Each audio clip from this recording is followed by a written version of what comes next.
So this is by Alice Walker, and it's called I Said to Poetry. I said to poetry, I'm finished with you. Have to almost die before some weird light comes creeping through is no fun. No thank you, creation, no muse need apply. I'm out for good times, at the very least, some painful convention. Poetry laid back and played dead until this morning. I wasn't sad or anything, only restless. Poetry said you remembered the desert, and how glad you were that you have an eye to see it with. You remember that, if ever so slightly? I said, I didn't hear that. Besides, it's 5 o'clock in the AM. I'm not getting up in the dark to talk to you. Poetry said, but think about the time you saw the moon over that small canyon that you liked so much better than the grand one, and how surprised you were that the moonlight was green and you still had one good eye to see it with. Think of that. I'll join the church, I said huffily, turning my face to the wall. I'll learn how to pray again. Let me ask you, said poetry, when you pray, what do you think you'll see? Poetry had me. There's no paper in this room, I said, and that new pen I bought makes a funny noise. Bullshit, said poetry. Bullshit, said I. The Cat and the Moon by William Butler Yeats. Maybe I'm just reminded of Clannix because of the cat thing. Certainly it's a cat poem. The cat went here and there, and the moon spun round like a top, and the nearest kin of the moon, the creeping cat, looked up.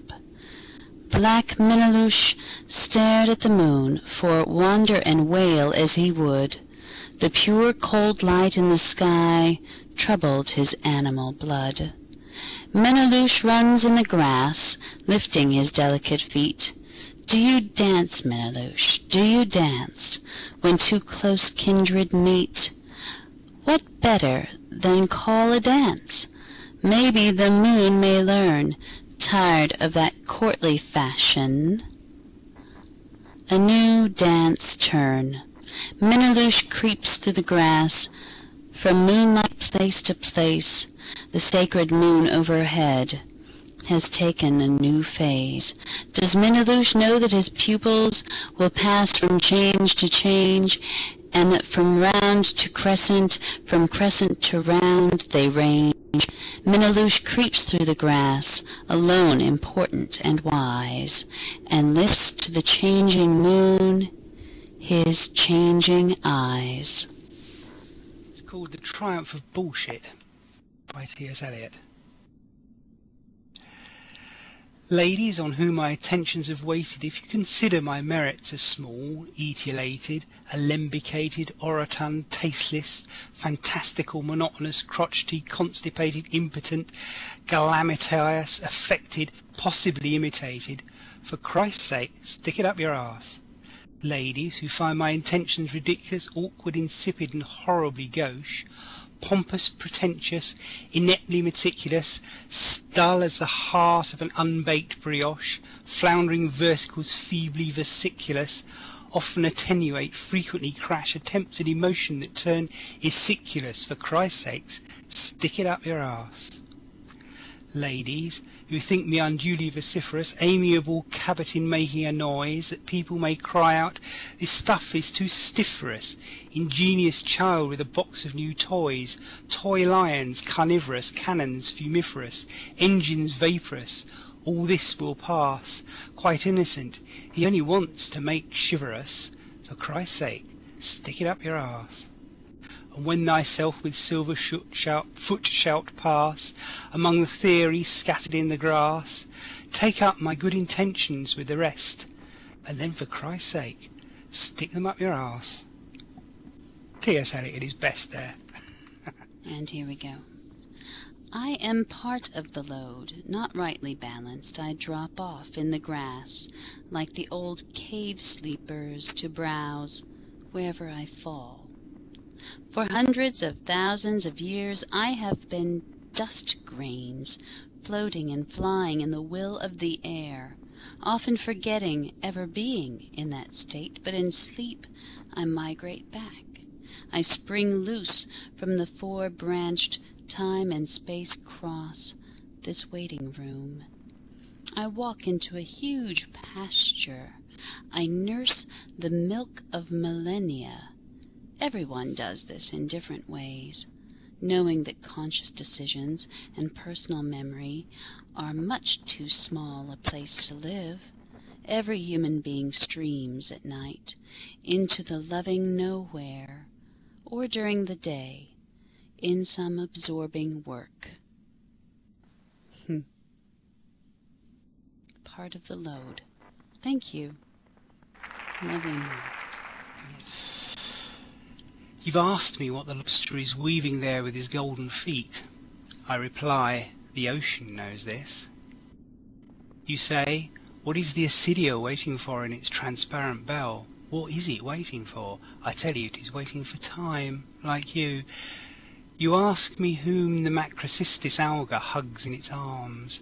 Study it at a certain hour, in a certain sea I know. You question me about the wicked tusk of the narwhal, and I reply by describing how the sea unicorn with a harpoon in it dies. You inquire about the kingfisher's feathers which tremble in the pure springs or the southern tides.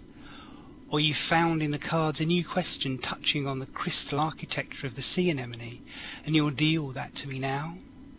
You want to understand the electric nature of the ocean spines, the armoured stalactite that breaks as it walks, the hook of the anglerfish, the music stretched out in the deep places like a thread in the water.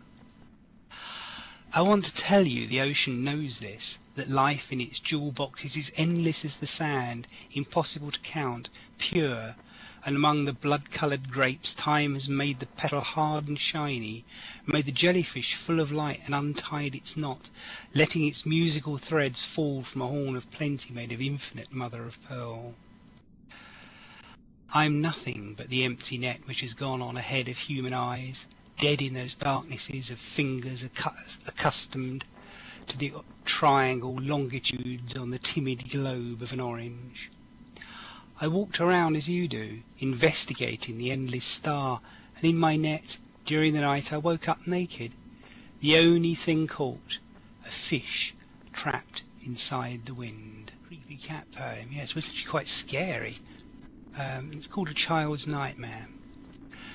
Through long nursery nights he stood by my bed unwearying, loomed gigantic, formless, queer, purring in my haunted ear, that same hideous nightmare thing, talking as he lapped my blood in a voice cruel and flat, saying forever, cat, cat, cat.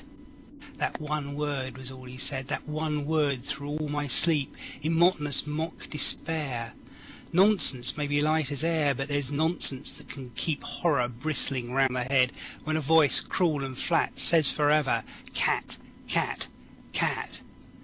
He had faded, he was gone, years ago with nursery land, when he leapt on me again from the clank of a night train, overpowered me foot and head, lapped my blood, while on and on the old voice, cruel and flat, says forever, cat, cat, cat. Morphia drowsed, again I lay in a crater by high wood.